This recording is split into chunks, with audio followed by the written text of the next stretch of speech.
Afternoon, everyone. We'll be starting in about 2 minutes, just giving a few more minutes for media setup. Thank you.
Good afternoon, everyone. Thank you for joining the Binghamton City Council and the Mayor of the City of Binghamton for a special business meeting, 14 September 2023, 1:30 p.m. Please stand for the Pledge of Allegiance. I pledge allegiance to the flag of the United States of America and to the republic for which it stands, one nation, under God, indivisible, with liberty and justice for all. The clerk will call the roll. Madam Clerk. Councilwoman Rezanetti, Councilwoman Riley, Councilmember Friedman, Councilman Burns, Councilman Strawn, Councilman Scanlon, and President Scringy. Present. That's all 7 here. Thank you, Madam Clerk. We have a quorum. At this time, the chair entertains a motion to suspend the rules of the council for the purposes of the mayor's budget address. Do I have a second? Motioned by Councilman Scanlon, seconded by Councilman Strawn. All those in favor signify by saying aye. All those nay. In the opinion of the chair, the ayes have it. At this time, the chair recognizes Councilman Strawn for the purposes of an introduction.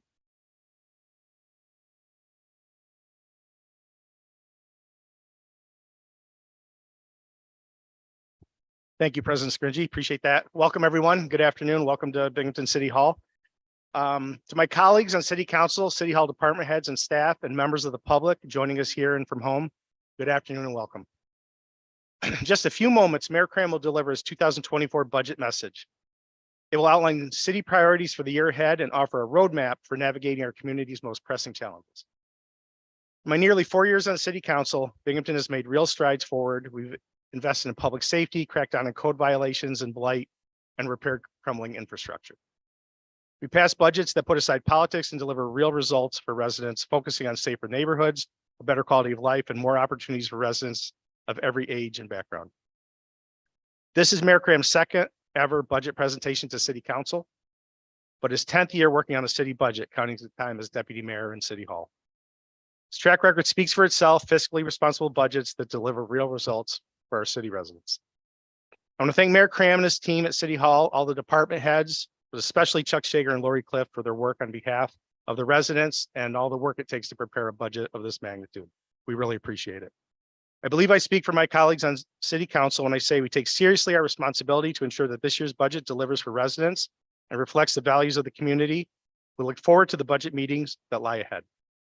It is my pleasure now to introduce the 51st Mayor of the City of Binghamton, Jared Cramp.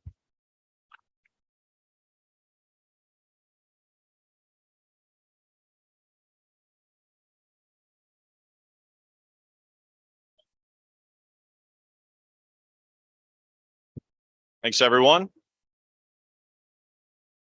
Thank you, Councilman Strawn, President Scringy, members of City Council, residents, invited guests, good afternoon. I've said before that 21st century belongs to cities. And across America, some cities will rise to meet that opportunity more than others. What will it take for cities like Binghamton to win the 21st century? 3 words: build, build, build. The American cities that prosper will build the infrastructure to support jobs and commerce, respond to a changing climate, develop better resilience against natural disasters. They will build public safety programs that work to deliver peace of mind for families, protect against the evils of gun violence and fentanyl, and support the men and women tasked with implementing them. The cities that flourish will build all kinds of housing to support families living paycheck to paycheck and allow seniors to retire with dignity. Projects that transform vacant lots and old factories, spur economic development, job creation, and revitalize neighborhoods. They will build communities that provide opportunities for young people and attract the professionals that cities rely on, like teachers and nurses, engineers and tradespeople, cops, firefighters, artists, and small business owners. And finally, to win the next century, cities must build the means for effective, efficient, and accountable local government. Not a government that throws up red tapes or roadblocks or prefers political drama compared to real results and progress. But a city hall like ours, focus on solutions, investing in areas like municipal innovation, technology, and shared services. And maybe most important of all, being stewards of our democratic institutions through good faith debate, bipartisan collaboration, and listening to the will of the voters, taxpayers, and residents who expect nothing less. Now, the 2024 budget does not solve every challenge facing cities today. Of course, it doesn't come close. But budgets are a representation of our values and needs that residents want us to respond to. The 2024 budget addresses some significant fiscal challenges, namely personnel costs increase in public safety and public works, a hike in the state's police and fire retirement rates, and higher interest rates that affect cities just like it affects households. As mayor, my role is as a problem solver to balance controlling taxes and the city's long-term fiscal position while delivering services and investments that residents demand and deserve. This budget and the actions of this administration will work to set Binghamton apart in Broome County and across upstate New York. As we build infrastructure, housing, human talent, safe neighborhoods, and effective government services, residents should feel confident building their own future. There's one area of local government that is the foundation upon which everything else is built: public safety. Like law enforcement agencies across the country, Binghamton faces challenges recruiting and retaining police officers. The number of vacancies in the police department has grown with recent retirements and career changes, meaning that 27 officers we are down, roughly 20% of our manpower. Think about in any workplace, if 1 out of 5 of your fellow employees were not there working. Since the start of 2022, manpower shortages have meant $175,000 in overtime just to help keep the shifts at minimum staffing. When police are responding to more than 60,000 calls per year, low staffing means a serious hit to morale. Officers are working longer hours. It's harder to take time off. Add to that the daily stresses of being a cop. Being understaffed also limits a police department's resources to do the work that we know keeps communities safe, like building relationships through proactive community policing and taking narcotics and guns off the streets through enterprise-level investigations. As mayor, I had a duty to the men and women of the department and to residents concerned about public safety to address this manpower issue. The 2024 budget reflects an updated police contract that makes the Binghamton Police Department the most competitive law enforcement agency in the area. Our officers' pay will now reflect the capabilities and track record of our department to enhance recruiting and retention efforts. The 2024 budget also invests in the kind of police technology and programs that have also set the department apart in recent years. We have secured millions of dollars in public safety grants from federal and state agencies in our fight against illegal guns and violence. That includes new equipment based here at City Hall, part of the ATF's gun tracing information network called NIBIN. The technology matches ballistics from shootings and recovered firearms to a nationwide database, helping link suspects in a matter of hours. We used to wait months. It's an invaluable tool for solving gun crimes and a key new capability of the Southern Tier Crime Analysis Center. And on the streets, regular foot patrols have returned to neighborhoods and business districts for the first time in years. I hear almost daily from residents and small businesses who are thrilled to see officers out of their cars, walking a beat and engaging with community members. The 2024 budget includes funding to ensure foot and bike patrols continue. In the fire department, we're continuing to invest in making sure our first responders have what they need to safely do their jobs. The fire department responds to more than 10,000 calls for service every year. And this summer's class of 8 Fire Academy graduates will help keep the department fully staffed, maintaining the level of emergency response that residents have come to expect. And over the last 2 years, we've made unprecedented investments in our fire stations.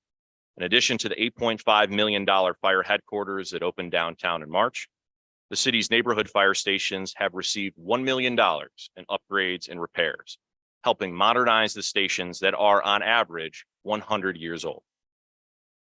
In 2024, we will initiate a multi-year process to replace 2 fire trucks at the end of their useful life. The city will spend $850,000 to replace a 20-year-old rig that serves the south side at Engine 1 on Conklin Ave. We'll also set money aside for a new 100-foot tower truck with high reach capabilities, a $2.3 million investment, and really the most important apparatus for a metro fire agency like Binghamton. With a lead time of 4 years for this new fire truck, the new tower should arrive in Binghamton in 2027, replacing an apparatus from 2008. These investments, along with the new fire rescue truck purchased last year, put Binghamton Fire in the best position in memory when it comes to life-saving equipment.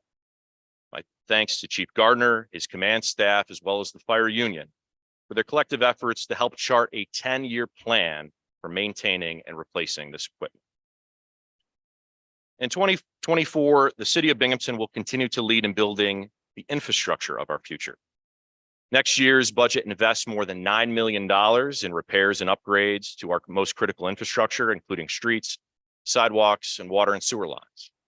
It's an investment residents across the city can see happening right from their front doors today. Right now on Thompson Street on the south side, residents are seeing crews hard at work, getting the road milled and ready for fresh pavement, something that hasn't happened there in nearly 20 years. We'll pave dozens of streets and neighborhoods and thoroughfares in Binghamton in 2024, including Matthews Street, Mulberry Street, Mary, Ely, and Lydia Streets.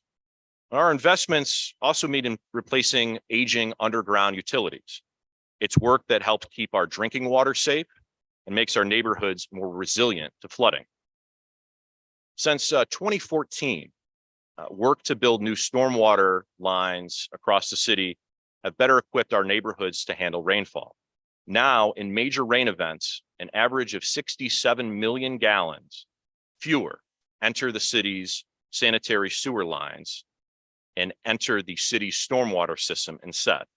Dedicated stormwater systems that help protect neighborhoods against overflows and flooding. In downtown, stormwater management is a key piece of a multi-year plan to reconstruct Henry Street. The project will make needed improvements to the flood-prone area near Marabito Stadium, upgrading infrastructure and streetscapes, and helping turn Henry Street into a vibrant and walkable commercial corridor. Earlier this year, the project received a $5 million earmark in the House Appropriations Bill. While final approval is needed through a final budget resolution, it's a remarkably positive step in getting federal support for the project and could be Binghamton's largest grant award for a local infrastructure project in some time. And finally, we can't talk about infrastructure without mentioning our dedicated employees, the Department of Public Works. These employees perform some of the city's most essential services like garbage collection and snow plowing. Without them, simply the city does not function. The 2024 budget includes wage increases for DPW employees as part of a new contract to bring parity and help recruit some of the city's historically lowest paid positions. We'll also add 4 new snow plows to our fleet next year, 2 smaller trucks for the north side and downtown, and 2 heavy duty trucks to bolster snow removal operations citywide. Whether it's seniors who have lived in Binghamton for decades or young families just starting out, residents want and deserve vibrant public spaces and a range of recreational opportunities. Earlier this week, I visited MacArthur Park on the south side, where a $2.1 million project to upgrade Conlin Field is underway. The city is replacing the playing surface with artificial turf and installing a new drainage system, finally addressing the flooding issues that have plagued the field for decades. New batting cages, bullpens, and fencing will help make Conlin Field our region's premier destination for amateur baseball. It's the single most significant improvement to a city park in decades, the kind of amenity that Binghamton families and kids deserve. In the first ward, the new management structure and recent investments at Ely Park Golf Course have resulted in the best conditions in memory, and the residents have noticed. The city-owned course is hosting a record number of rounds this season, including more than 5,300 rounds last month alone. And to date, the golf course has hosted about 23,500 rounds this season. Ely Park has always been a local gem, offering affordable opportunities to residents looking for recreation, especially our seniors. Now, it's very clearly one of our region's most popular outdoor attractions and increasingly an upstate New York golf destination. Over the last 2 years, the Parks Department crews have been working in real time to meet demand for America's fastest growing sport, pickleball.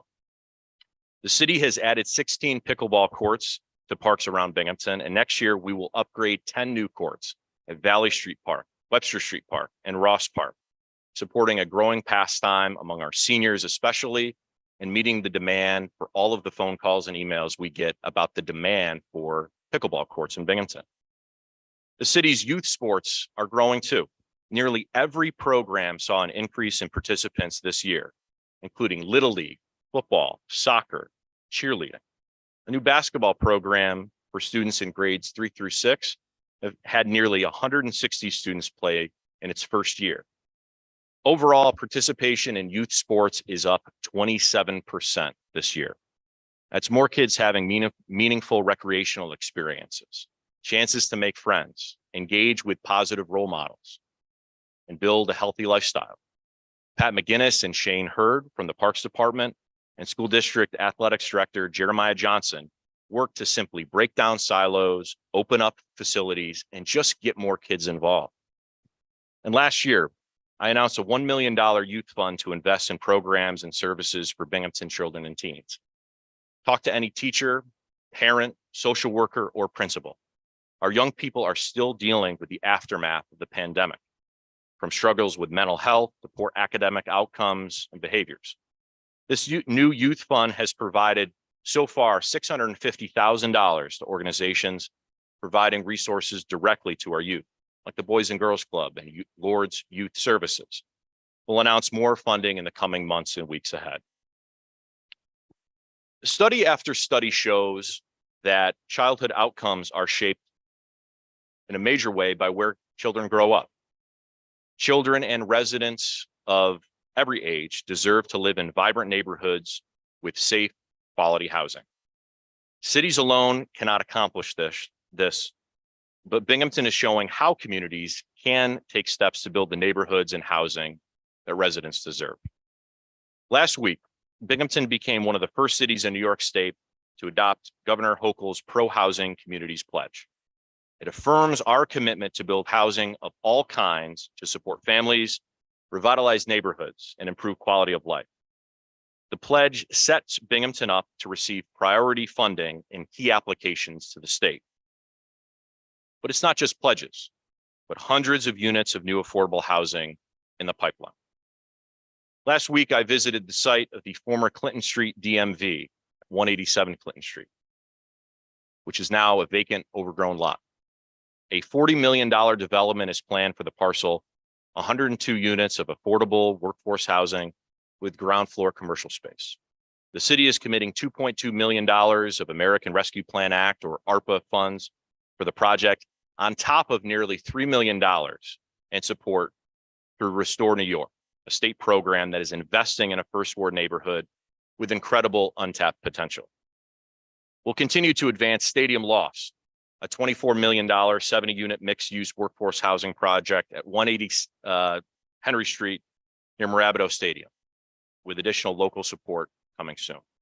And on the south side, the former Crowley Dairy plant on Conklin Ave is being turned into 45 units of market rate housing geared toward young professionals and families. It's a $13 million investment to preserve a true waterfront landmark in Binghamton and breathe new life into that south side neighborhood. In 2024, we'll continue our partnership with the Broome County Land Bank, turning vacant properties into new homeownership opportunities for residents. The Affordable Homes Program was awarded the Local Government Achievement Award earlier this year by the New York State Conference of Mayors. The city used ARPA funds to jumpstart the program and reduce blight, stabilize neighborhoods, and most importantly, create new affordable housing. The 2024 budget also addresses the lingering effects of the pandemic on families in Binghamton who rent. In a first of its kind share service partnership with Broome County Social Services, the city will fund 50% of the cost of a case aid position who work side by side with code, police, and other city departments to address housing emergencies in Binghamton and more efficiently share information across levels of government. Following changes this year to an updated code enforcement salaries and in the code office to recruit and retain quality employees, we're updating the staff's structure in the Office of Building, Construction, and Code Enforcement. 2 new positions, a building inspector and code supervisor, will allow resources to go where they are needed most, responding to resident complaints, investigating cases, and preparing for prosecution. This update followed discussions with many members of City Council and is a great example of effective bipartisan problem solving. Again, funded in the 2024 budget is our housing prosecutor position. This position was brought to fight the bad actors and pursue charges against slumlords who break the law and put people in danger. The position has also bolstered efforts to lock down problem properties across the city. In one case this year, we successfully prosecuted a landlord who exposed tenants to really hellish housing conditions, including raw sewage in the basement and gas leaks from broken pipes.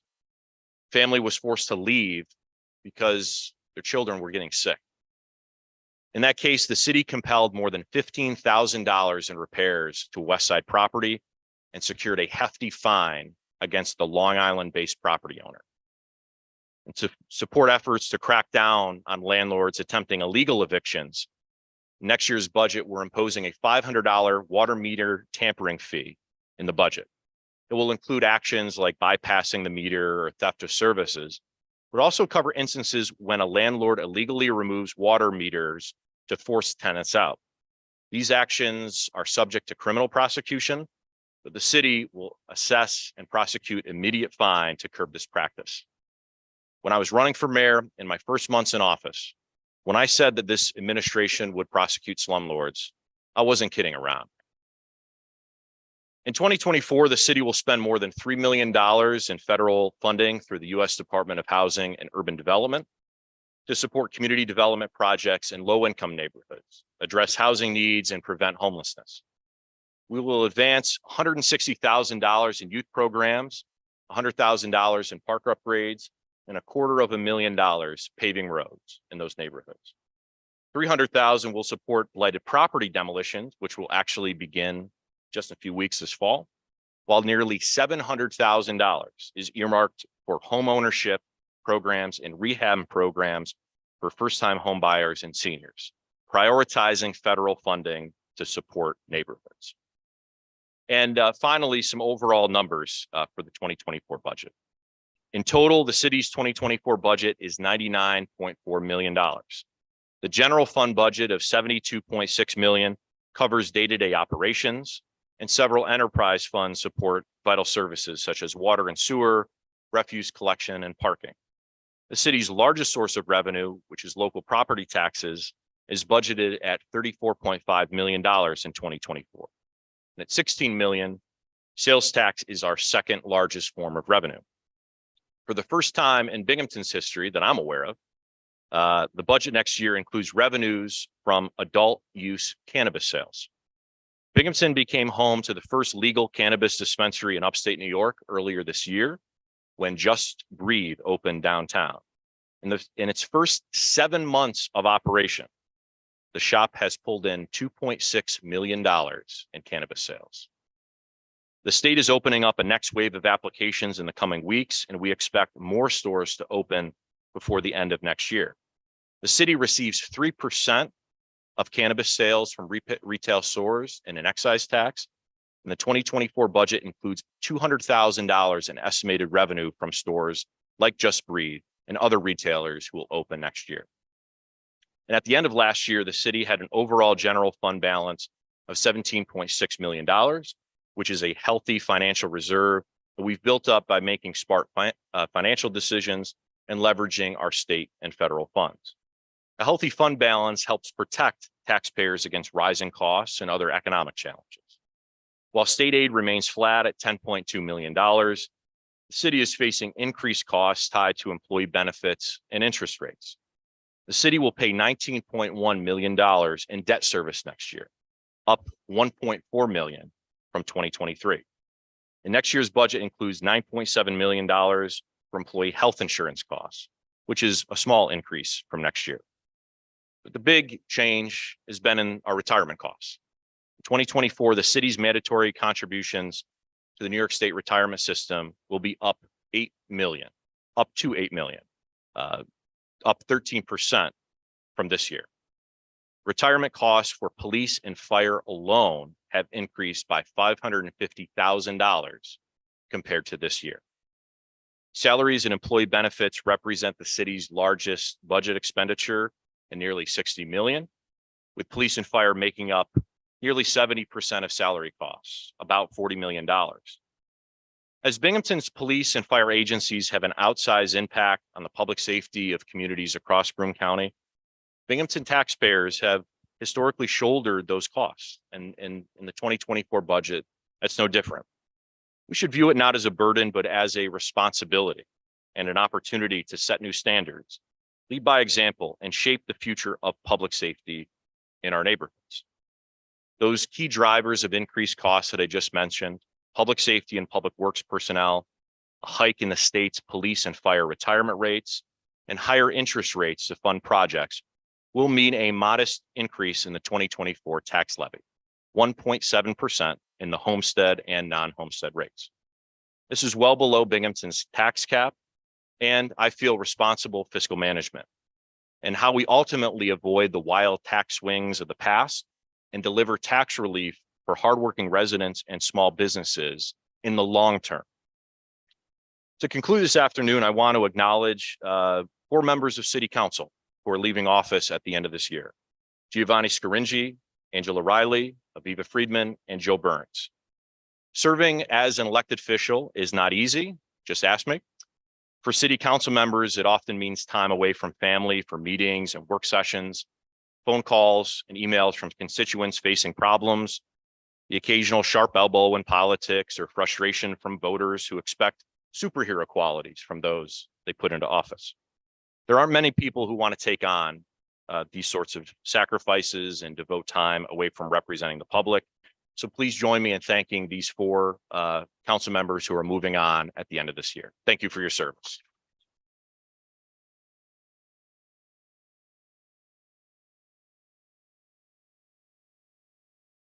I also want to acknowledge the work of many of the department heads and staff who assisted during the budget process: Deputy Mayor Megan Hyman, especially Lori Clift and Chuck Shager.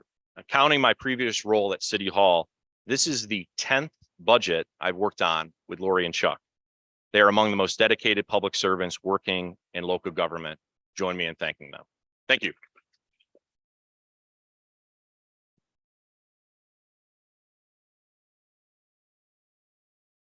In 2024, Binghamton will be building a solid financial foundation and the path forward to win the future. That's not hyperbole. The decisions and values in this budget represent really what's important. Infrastructure, housing, safer neighborhoods. Build, build, build. Our residents deserve it and our future demands it. Thank you very much.